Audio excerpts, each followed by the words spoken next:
Bridezilla ruins her own wedding. Demands bridal party pay her cancelled wedding.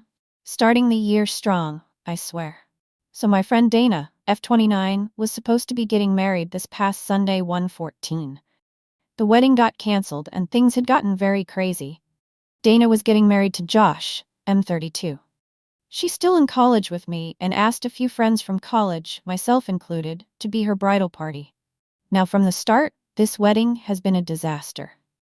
I'm going to just point out a few of the crazy stuff we dealt with.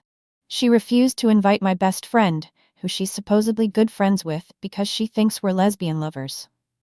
We're not.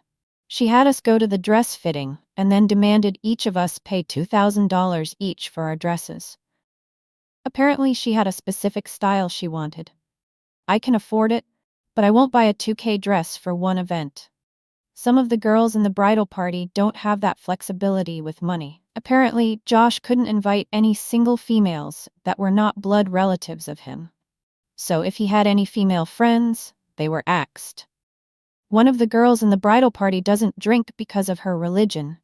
Dana accused her of being pregnant in front of her parents and almost got her kicked out of her house. She was not pregnant, and she dropped from the bridal party. She was a class act, though, and never bad-talked Dana, just said she couldn't make it. We found out about it pretty much on the day of the wedding. She tried to make us cancel our holidays with our families to instead go with her to a destination bachelorette party. I work full-time, even during holidays, so I told her that was not happening. More of the bridesmaids said similar things, and she dropped it. That's just 5 things of countless drama this wedding was having before the day. Now the meat of the story comes on the wedding day. The day started horrible. Dana was having a meltdown because apparently the flower girl had to cancel because she has chicken pox. She was threatening to sue the mother unless she brought this sick 3-year-old to the wedding. Josh apparently was able to calm her down from this starter outburst, and we began preparations. The whole day she had constant outbursts. She made people cry, like wedding staff and bridesmaids.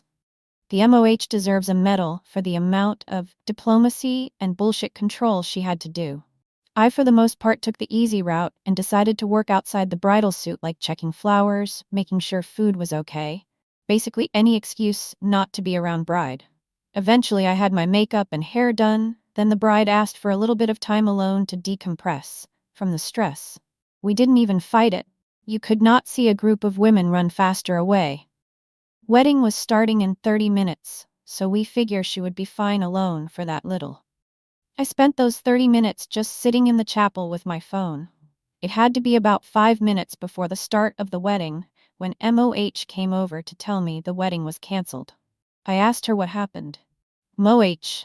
Dana was having a quickie with Josh's uncle in the room. Josh caught them.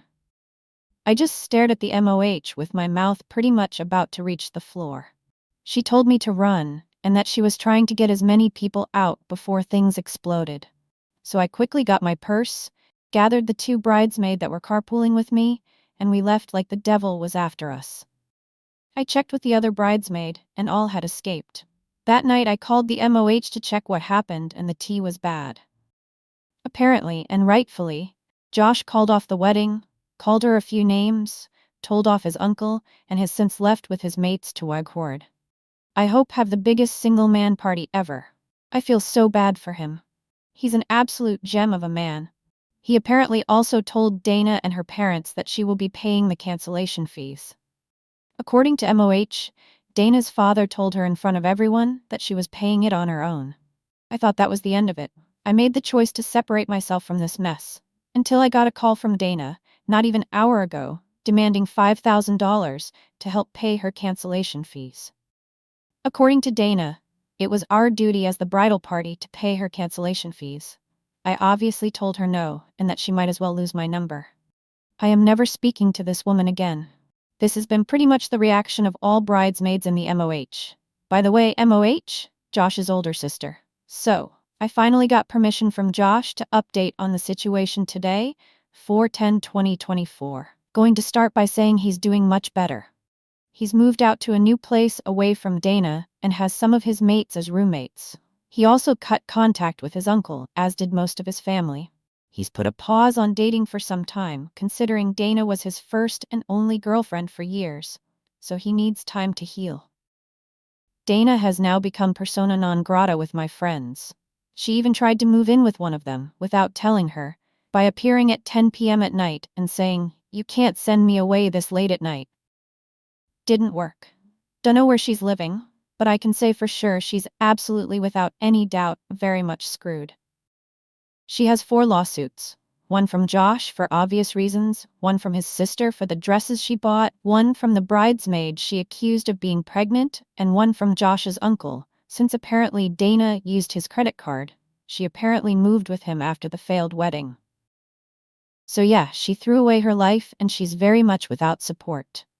I saw Dana's parents some days ago and they haven't had any contact with her since the wedding.